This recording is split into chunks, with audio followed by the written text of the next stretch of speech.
Hekima itokayo juu na Mchungaji Solomoni Yeremia Msaraha.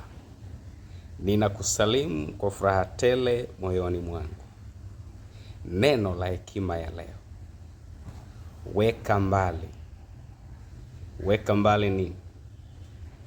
Petro wa kwanza sura ya 2 mstari wa 1 na kuendelea. Anazungumzia kuweka mbali maovu yote na mambo yote yanayofanana na hayo. Lakini pia kwenye Yakobo sura ya 1 mstari wa 21, hali kadhalika anaendelea kuzungumzia kuweka mbali. Tumeagizwa na neno la Mungu kuweka mbali maovu yote na mambo yanayofanana na hayo. Badala ya kuviweka mbali au kuyaweka mbali hayo yanayotajwa hapo, bora sisi tukae mbali. Kwa hiyo anaposema weka mbali, mimi hapa nasema weka mbali. Wewe kaa mbali. Kwa sababu wakati mwingine unaweza kuanza kung'ang'ana na vitu ambavyo vinakufuatilia visivyofaa, tabia za ajabu ajabu.